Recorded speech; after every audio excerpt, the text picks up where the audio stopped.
Hey guys, what is up? My name is Eric, also known as Aviator. I'm coming at you live once again from my home here in Central Florida. Now today is Thursday, and I've got a really cool video for you today. I'm really excited about it. It's actually taken a lot of work to put together, and it's the final of 3 parts of my epic Ultralight adventure series. See, this series is probably one of the most well received, I could say, on my channel so far. You guys seem to really enjoy the adventure videos where I take you guys or tell you a story about one of the adventures I've had in my life. This one in particular happens to be when I was flying a small little ultralight aircraft, a Rans S-14, from South Florida to Northwest Arkansas when I was 16 years old. You guys seem to dig it, and this is part 3. So I will let you guys watch that in just a second. Before I do so, let me introduce you to the gameplay you'll be watching while it's going on.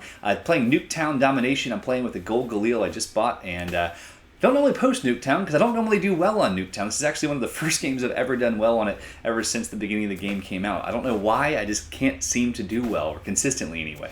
So a lot of fun, good gameplay, good times. I was playing with my live stream group and had an absolute blast on the live stream. We have actually a new live stream channel, guys. The link's in the description below, twitch.tv/aviator, spelled A-V-I-A-T-O-R, like a normal person would, so definitely check that out as well. There will be a live stream going on right after this video goes live, so if you watch this soon after it was uploaded, make sure you check in, and maybe I'll get to play with you. Maybe we'll get to play together. I can't get my words today, guys. Anyway, that's it for me. I hope you enjoy the film, and look for a new series coming this week, new adventure series next week, and more awesomeness coming soon. Thank you, guys. I'll talk to you later. Bye-bye.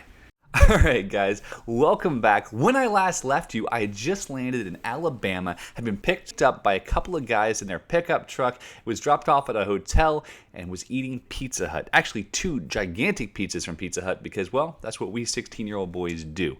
So, in the last 2 parts, we've had a plethora of different little adventures. From hanging out with rednecks and old guys at different airports across the nation, to learning how to set a fire and get away with it from some really cool firefighters in Perry, Florida, to building some really cool business relationships that would pay off later with some guys I met at an airport up in North Florida. Really, guys, it's been an amazing trip so far, but there's still over 500 miles to go and many adventures to be had. Early the next morning, I caught a ride back to the airport by way of a gas station to make sure that I could get back up in the air and head northwest. See, I had to fly all the way across Alabama and Mississippi in order to make my way to the border of Arkansas. Once I got to Arkansas, I had to fly all the way up to the northwest corner near Fayetteville to drop the airplane off at the buyer's home where he'd built a small airstrip. Now here's the thing. The first day was a long day, a very full day, lots of miles covered, lots of experiences, and as I've mentioned before, quite a few adventures. However, this day would be even more full. I had to fly across 3 states. I had to do all that I could to get there before it was dark. So, the crack of dawn, I made my way back to the airstrip, as I mentioned before, hopped in the airplane, fueled it up, and away we went. Now, Alabama is not a huge state. It didn't take too long to get across Alabama. But once I reached Mississippi, I had to go across the state diagonally, which I have to tell you is quite some way. But the cool thing about Mississippi was just how rural it was. It is one of the most beautiful states to fly across, particularly in the early fall. See, there are rice paddies and cornfields and wheat fields and I don't even know. Tons of fields. I wish I was a better field expert, I guess. But in all seriousness, guys, it was incredible. Here's a couple of photos from the rice paddies I was flying over and whatnot. It was beautiful and peaceful and clear. And after a full day of the day before where I was flying through that haze that was just disgusting for so long, it was perfect. It was like someone had flicked the light switch and just made the entire sky just mine. It was beautiful. There was very little air traffic in the air because it was a weekday. It's actually something not a lot of people know, but oftentimes during the week, there's way less air traffic for small planes than there is on the weekends because most pilots, they're doctors or whatever, and they have a day job. So during the week, they can't fly, but on the weekends, man, it's crazy how many more people are up flying. Anyway, as I'm flying across Mississippi, looking at these beautiful fields and everything else, I start looking below me and seeing small yellow aircraft flying low, flying fast, and spraying the crops. Now, I've always loved crop dusters. My uncle was a crop duster right out of high school. He actually went to the Air Force Academy, but in between high school and the Air Force Academy, he spent some time, I believe out in Kansas, dusting fields. And I was amazed by this, the concept of being able to fly as low as you wanted to and doing a job and being able to land on back roads to refuel. It seemed so free. I always loved it. I really did. So as I watched these guys flying below me, crop dusting these fields, flying their big, huge turbine-powered behemoth of aircraft. I mean, they're just amazing planes to fly with more power than you ever could really use, which in my opinion is never a bad thing. You know, you want to have as much power as possible. As I keep watching these guys fly below me, I decide to follow one. So I basically watched where he was going and went and landed behind him at some small airstrip and had a great conversation with a few of the old crop dust pilots and their boss, who was actually a retired crop dusting pilot. Now, the interesting thing about crop dusting is that a lot of these guys are spraying pesticides that are so incredibly dangerous and deadly. They all have really unique stories. The old retired crop duster pilot, the boss of the gang, actually told me an old story about when he was a kid growing up in the early days of crop dusting and the experiences they had with the chemicals back then before they really knew that much about safety. See, these guys used to just literally believe, and this is something that you can look up, people used to say that God gave you your skin to keep all the bad things out. That it was like a glove that God had made for you. And for some reason, this was logical back in the 20s and 30s. That they all thought that nothing could penetrate the skin, everything would be fine, and no worries.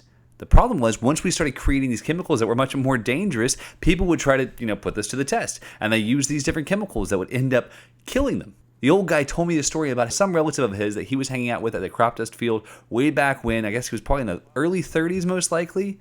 And he put his arm into a vat of toxin, pesticides they were using to kill some kind of boll weevil or something in a cotton field, and died 40 seconds later. Just arm in, arm out, dead. I was blown away. Obviously, these kind of stories you just can't beat. It's real life in such an incredible way because to them, it's every day. The stuff they've talked about before, it's stuff they're careful of now. They know that you have to be really careful around toxic chemicals because, well, they're toxic chemicals and they're dangerous. But I never really even considered that would be an option.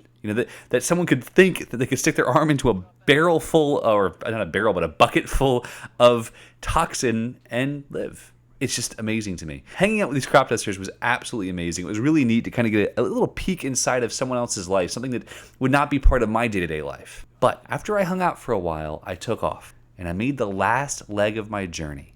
See, I had about 2.5 hours more of flying to do, so I had a couple more stops. But it seemed like everything had changed.